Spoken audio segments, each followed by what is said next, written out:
La palabra de hoy día la he titulado La humildad en el Señor no es una debilidad. Y quería empezar primero diciéndoles que la verdad esta palabra me ha confrontado mucho y le pido a Dios que todo lo que salga de mis labios venga de Él, que haya sido puesto por Él y que nos pueda hablar hoy día en la noche a todos, incluyéndome a mí, a todos ustedes.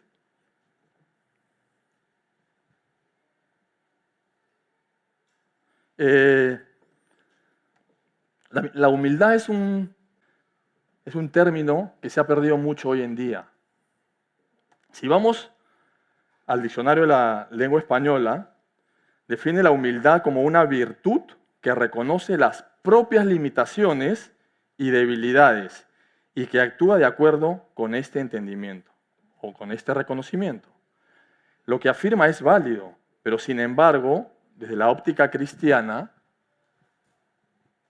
esta definición presenta en forma parcial la esencia y el poder de esta excelencia y de esa manera desestima la necesidad de incorporarla en nuestras vidas. La humildad es el reconocimiento de nuestras aptitudes y talentos son dones de Dios. No es una señal de debilidad, de timidez, ni de temor, sino una indicación de que sabemos de dónde proviene nuestra verdadera fortaleza. Les voy a hacer un quote que escuché, que leí cuando estuve buscando antes de este compartir. Un quote de un jugador de la NBA de básquet, que no voy a decir su nombre, y decía lo siguiente, decía: yo soy humildemente uno de los mejores jugadores de baloncesto en el mundo, ¿no? Comentó él, ¿no? Un popular jugador de la NBA. Y aunque sus registros testifican que es un atleta de grandes capacidades, su autoconfianza, mostrada con orgullo, fue una expresión de que resonó en los oídos de la audiencia y probablemente ha resonado en toda la liga, ¿no? Tenía una autoconfianza muy grande este jugador de baloncesto. Pero ¿qué pasa? Que vemos que escenas como esta apuntan a una sociedad de que aplaude la arrogancia y promueve la autoaceptación sin discernimiento. Pero desafortunadamente esta manera de pensar se ha convertido en un modelo para las nuevas generaciones. Y sabemos que este modelo, les guste o no les guste, o nos guste o no nos guste, no encaja con el patrón bíblico. Nos urge recordar cuáles son nuestras virtudes más altas y entre ellas considero que la humildad ocupa el primer lugar. Vayamos a un versículo que estoy seguro que ustedes lo saben de memoria y que es muy escuchado, lo escucho siempre y es muy usado en esta congregación y en el caminar cristiano. Está en Proverbios 1. El principio de la sabiduría es el temor de Jehová. Los insensatos desprecian la sabiduría y la enseñanza. Ayer me preguntaban si Dios era un ser castigador, ¿no? Porque acá dice el temor de Jehová. Obviamente uno a veces se pregunta a qué se refiere, ¿no?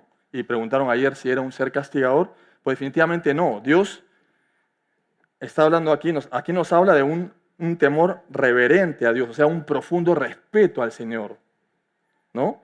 Y Dios, sin lugar a dudas, no es un ser castigador, por lo contrario, Él es misericordioso, amoroso, y como tal demanda que seamos obedientes y cumplamos sus mandamientos.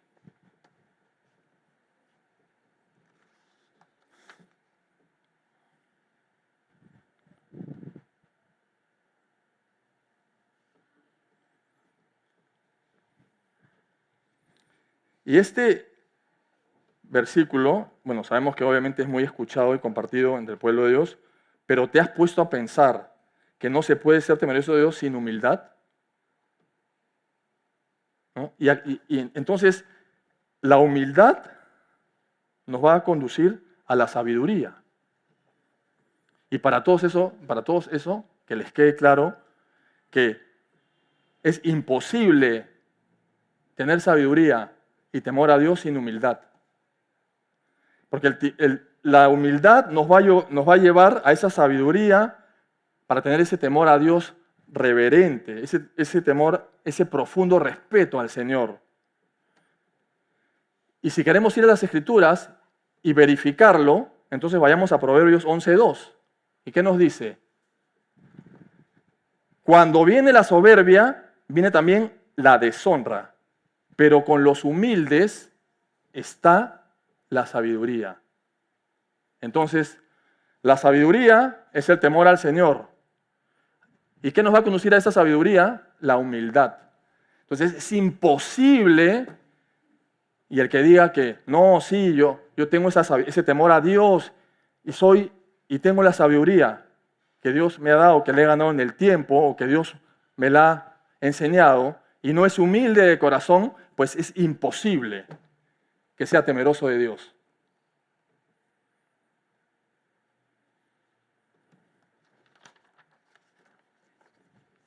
Les voy a contar la historia de un futbolista de fútbol americano que se llama Brock Purdy.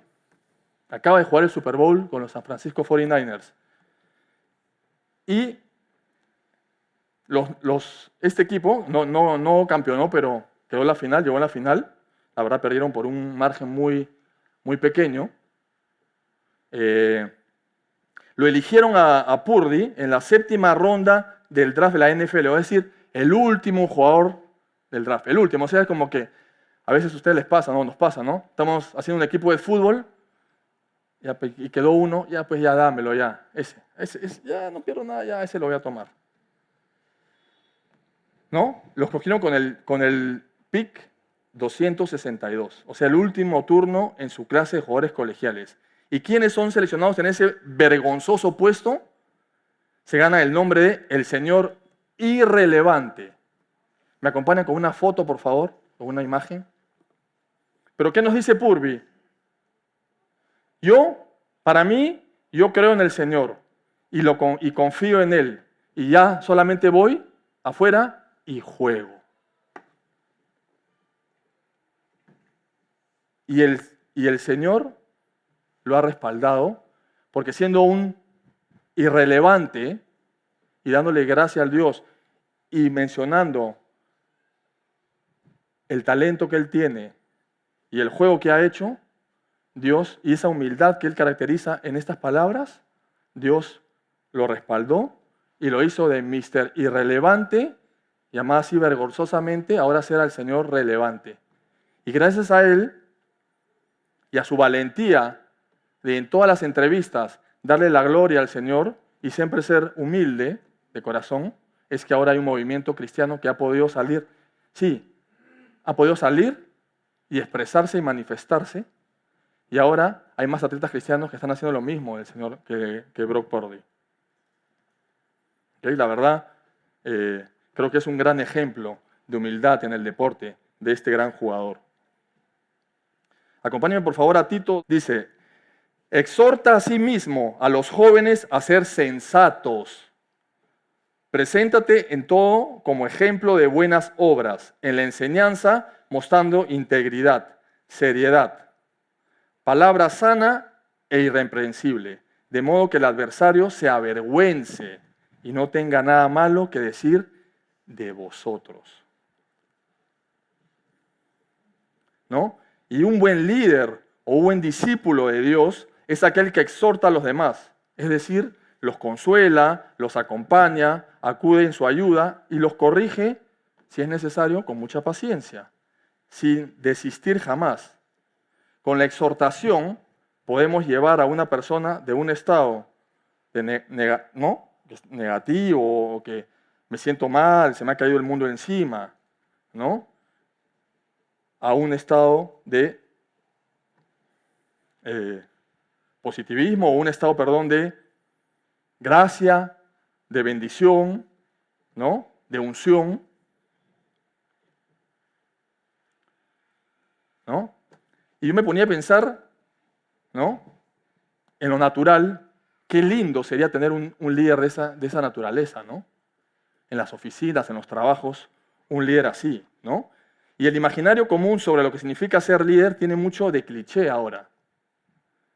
Cuando nos hablan de liderazgo, pensamos en el hombre con traje, corbata, ¿no? O en mujeres que se sientan en la cabecera de un directorio, ¿no? Afirmamos sin mayor reflexión que son líderes, son aquellas personas fuertes, altivas e imparables, ¿no? Que tienen una personalidad arrolladora, ¿no? Que destacan en un grupo y tienen la suficiente presencia y voz de mando para dirigir a otros, ¿no? Y la verdad, me ha tocado vivirlo. A veces tú ves que en las posiciones ejecutivas, para moverse a un puesto en el exterior o a un puesto hacia arriba en una compañía, muchas veces te dicen, oye, tienes que dejarme una banca, tienes que dejarme alguien que te pueda reemplazar cuando tú quieras moverte. Pero ¿qué pasa en ese punto? Que no les es fácil. ¿Por qué? Porque primero, les es muy difícil delegar y segundo, compartir sus conocimientos por temor a que se queden con su puesto o que simplemente los indispongan o que sepan más que él. Así ha llegado el punto de los liderazgos hoy en día en el mundo corporativo, donde la humildad obviamente se pierde y se pierde muchas veces.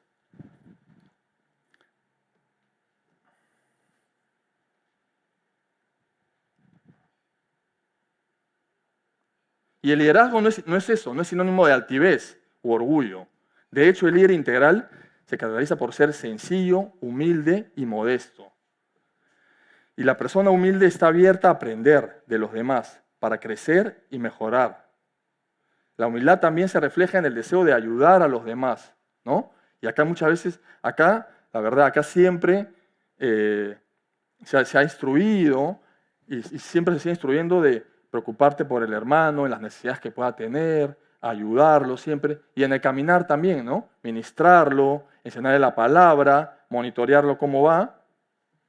Eso es lo que demanda el Señor que hagamos con nuestros hermanos. El deseo de ayudar a los demás, la generosidad y la disposición a contribuir al bienestar de los demás o al crecimiento espiritual de los demás, de nuestros hermanos.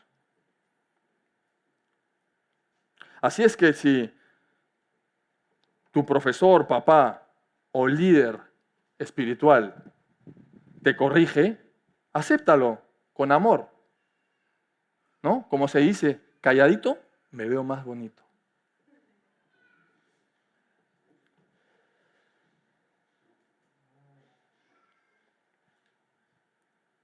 Dice, las personas humildes no se valen de sus éxitos para ensombrecer a las personas de su entorno.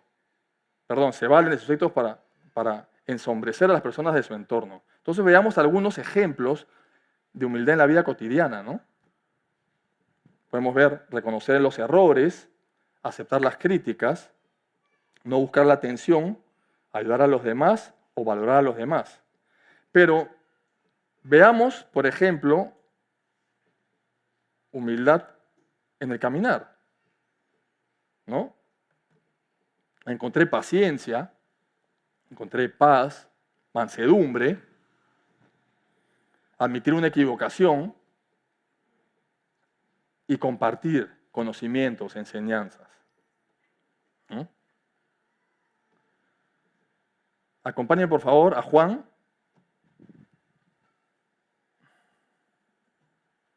3, 5 al 7. Dice, ustedes me llaman maestro y Señor, y dicen bien, porque lo soy, pues si yo, el Señor y el Maestro, les he lavado los pies, también ustedes deben lavarse los pies unos a otros. Qué increíble, ¿no? El Señor, por nacimiento y por su condición de soberano, de salvador de nuestros pecados, que murió en la cruz para salvarnos, y por su amor que nos tenía todos los privilegios y beneficios que él podía anhelar. no tenía por qué lavarle los pies a sus apóstoles. ¿Por qué? Si eran en orden de jerarquías, eran menos que él. Eran menos que él. Él es el Señor. ¿Por qué sus apóstoles? ¿Por qué tenía que lavarle el pie a sus apóstoles? ¿Y saben por qué? Por la humildad que lo caracteriza al Señor. El Señor nos invita a que nosotros también seamos humildes con nuestro prójimo. Porque Él, siendo Maestro y Señor, nos pone el ejemplo de cómo debemos tratar a los demás. Cómo debemos ser en todo momento, en toda situación, en todo contexto. ¿No? Y acá sí, a veces va a sonar fuerte, y me incluyo también, pero el Señor no necesita beneficios de nadie. Y muchas veces nosotros, en lo natural y también en lo espiritual, a veces recurrimos a algunos beneficios, ¿no? Por ejemplo, a veces he escuchado, no, pues, no, han dado una disposición y, por ejemplo, he escuchado por ahí, pues, no, pues, él es diferente, él sí puede hacer eso. Y los demás, ¿qué van a decir? Ven el ejemplo de que esta persona, aun cuando hay una directriz, no cumplió tal cual y se benefició de ese ejemplo. ¿Y qué van a decir los demás? ¿No? ¿Por qué él sí, por qué yo no? ¿Ustedes creen que el Señor haría eso? Si miren lo que Él ha demostrado lavando los pies a los demás. El Señor era íntegro, humilde. Y eso es lo que debemos tener. Y a veces en el mundo así lo hacemos, actuamos. A veces también como creyentes, ¿no? No, mi papá es coronel, ya pues yo no se puede entrar, pero ya yo, un favorcito, me meto por ahí. ¿No? Y a veces pasa, ¿no? Seamos realistas. A veces nos pasa en nuestra vida cotidiana, en nuestra vida espiritual. ¿No? El gesto del lavatorio de los pies, entonces nos deja esta enseñanza, ¿no? El liderazgo no consiste en ser perfectos, sino en abrazar una nueva visión y conseguir que los demás vivan esa visión, ese amor, esa nueva vida en Cristo. Para conseguir esto, ¿no? Y hace falta, y hay que reconocerlo a veces, hace falta que nosotros, los que estamos aquí, los que están allá y los que están en el mundo también, aprendan a ser humildes. Pues creyendo en la grandeza de todos, tratando a todos los demás con respeto, dignidad, como iguales y aplicando el modelo de Jesús, es posible lograr grandes objetivos. Y Jesús mostró humildad en todo momento. Él siempre la ha demostrado. Hasta ahora nos sigue maravillando con su humildad. Y Él no solo se comportaba de forma humilde, sino que lo era. Y eso no se puede ver en cada etapa de su vida. Es por esta razón que tuvo la autoridad de instruir a otros al respecto y hoy podemos seguir este ejemplo. ¿No? Y vemos que ¿no? Él renunció a sus privilegios divinos y adoptó la humildad, ¿no? Posición de un esclavo y nació como un ser humano, o sea, nació como el Hijo de Dios. ¿No? ¿Y qué hizo él? Cuando apareció en forma de hombre, se humilló a sí mismo en obediencia a Dios y murió en una cruz, como morían los criminales. ¿Y por qué murió en una cruz? Para salvarnos del pecado, ¿no? Salvarnos de la decadencia, ¿no? Y vayamos un poquito atrás a ver qué nos dice nuevamente Brock Purdy. ¿Me pueden ayudar con una imagen, por favor? Nos dice, y todo lo que hagáis, hacedlo de corazón, como para el Señor, y no para los hombres, sabiendo que del Señor recibiréis la recompensa de la herencia, porque a Cristo el Señor servís. Entonces, hermanos, analiza tu corazón, analiza tu actividad recurrente, tu actividad diaria, y haz las cosas con humildad, sirve al Señor y no a Faraón. ¿No? El otro día escuchaba, la verdad pasaba como yendo a la cocina y paré la oreja, hay una reunión de las chicas, creo que decían, ¿no? Se mencionó por ahí mencionaron por ahí, la verdad lo tomé, lo escribía, porque creo que es un buen ejemplo. Decía que había una persona que había comentado de que estaba obviamente sirviendo al Señor, pero que se sentía que servía en todo. O sea, mucho albahaca, poco aprieta, ¿no? Estoy en todo a la vez. Y sentía que en eso todo a la vez había perdido intimidad con el Señor. Y que se sentía ya un poco que estaba yendo como al camino medio de los fariseos, ¿no? Se sentía como que estaba yendo y que había perdido la humildad. Entonces que había un poquito perdido la humildad y que necesitaba retomar esa intimidad nuevamente con el Señor. Entonces me ponía a pensar y decía yo, sí, hemos escuchado muchas veces que mucha barca, poca aprieta, y a veces se ve, quiero estar aquí, quiero estar acá, quiero servir aquí, servir acá, servir allá, servir en todos lados, poco más y pulpos somos, ¿no? Queremos estar en todos los servicios a la vez, pero examinemos nuestro corazón, hermanos. ¿Realmente te hace más servir en un montón de ministerios que servir en uno bien y tener esa intimidad con Dios? Está, solo a Él servirás. Entonces, si vemos que muchas cosas nos distraen de nuestro principio original o nuestro foco, que es servir al Señor, como lo dice este jugador de fútbol, hagamos un análisis y tratemos de recuperar esa intimidad con el Señor y no perdamos nunca la humildad. Acompáñenme a Filipenses 2:3. Dice, nada hagáis por contienda o por vanagloria, antes bien con humildad, estimando cada uno a los demás como superiores a él mismo. Desde el punto de vista virtuoso, consiste en aceptarnos con nuestras habilidades y nuestros defectos, sin vanagloriarnos por ellos, ¿no? Por eso es que la humildad es opuesto a la soberbia. Una persona humilde no es pretenciosa, tampoco egoísta, como es una persona soberbia, ¿no? Quien se siente autosuficiente y generalmente hace las cosas por conveniencia. Quería mencionar a Saúl. Quería hablar un poquito de Saúl. Acompáñame, por favor, ¿no? Y cuando Saúl es elegido rey, ¿no?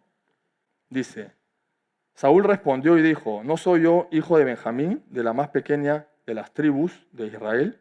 Y mi familia no es la más pequeña de todas las familias de la tribu de Benjamín. ¿Por qué, pues, me has dicho cosas semejantes? Saúl era humilde y modesto, y se le hizo difícil aceptar el cargo de rey a él. ¿No? No tienen que ir, pero en Samuel 10:27, hablando también de Saúl, nos dice, pero algunos perversos dijeron, ¿cómo nos ha de salvar este? ¿No? Menospreciándolo, ¿no? Y le tuvieron en poco, y no le trajeron presente, mas él disimuló. Saúl supo controlar cuando otros hablaron mal de él, lo menospreciaron, puso la otra mejilla, como dice el Señor, ¿no? Mostrando un gran nivel de humildad, ¿no?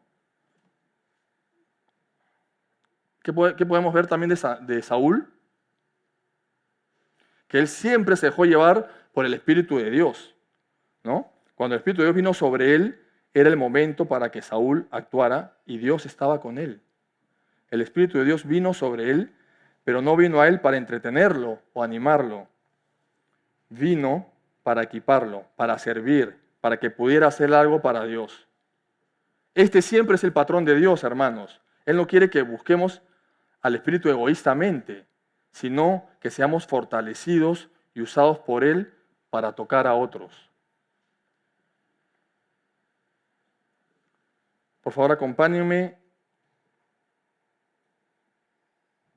a Génesis 41:5. Acá voy a hablar un poquito de José. Dice, cuando se sintió el hambre en toda la tierra de Egipto, el pueblo clamó a Faraón por pan.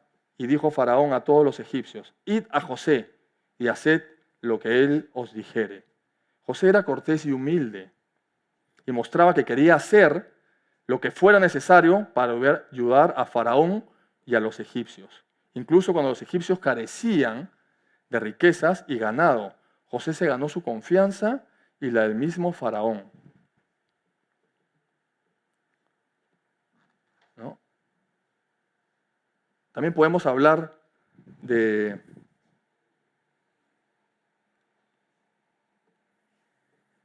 Moisés, por ejemplo. Podemos hablar de Moisés, ¿no? Y dice, y aquel varón, en Números 12:3, y aquel varón Moisés era muy manso, más que todos los hombres que había sobre la tierra. Moisés era el más humilde que cualquier otra persona sobre la faz de la tierra, considerado el mejor representante de la humildad. Jesucristo, en cambio, ¿quién es? ¿Cómo es considerado?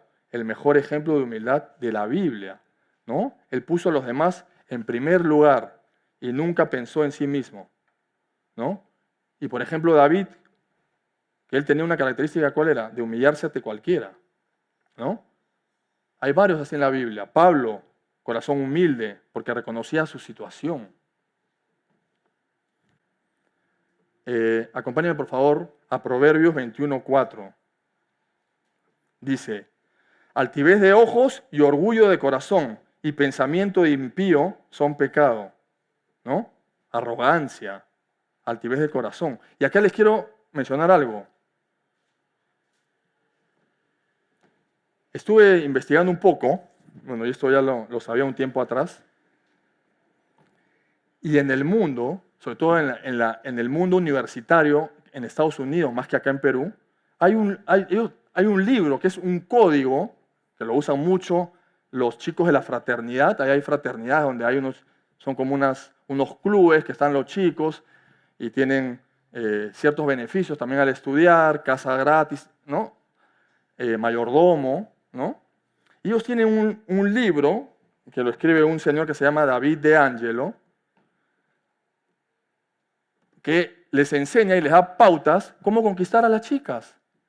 Y el título de este libro se llama Kaki and Funny, o sea, es decir, arrogante y gracioso, que esa es la fórmula que les da resultado a ellos para conquistar a las chicas en lo natural, ser arrogante y gracioso, ¿no? Y hay 3 palabras o 3 cosas que tú no puedes hacer después de leer ese libro y si quieres tener resultado con las chicas, que son, 1, como le dicen ellos, ser provider, proveedor; 2, ser needy, necesitado; y 3, ser humble, humilde. Que si tú eres esas 3 cosas, imposible que una chica te dé alas. Y yo me pongo a pensar y digo, en el Señor, qué hermoso es ser proveedor para tu hogar, para tu casa, para tus hermanos, para tu iglesia, ¿no? Y qué hermoso es ser necesitado de amor del Señor, necesitado de amor de los unos a los otros. Y qué bendición poder ser humilde, de corazón humilde, y poder servirlo con esa humildad. Si tengo que dar una mejilla, poner la otra. Si tengo que lavar los pies. Qué diferente es la vida en Cristo de la vida en el mundo. Comparen solamente códigos, comparen palabras, comparen actitudes. Arrogante y gracioso no puede ser proveedor, necesitado ni humilde. Porque si no, no te van a dar bola. Pues, ¿saben qué? Prefiero ser 1000 veces proveedor de mi hogar, necesitado de Dios y humilde de corazón. ¿Pueden subir los músicos, por favor?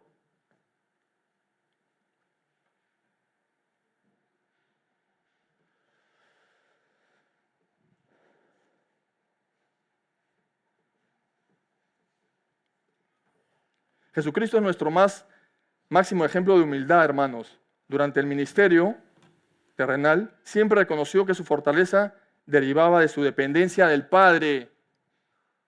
Él dijo, no puedo yo hacer nada por mí mismo. No busco mi voluntad, sino la voluntad del Padre que me envió. El Señor te fortalecerá, hermano, a medida que seas humilde ante Él. Y eso nos dice Santiago. ¿Qué nos dice Santiago? Dios resiste a los soberbios y da gracia a los humildes. Humillaos delante del Señor y Él os levantará.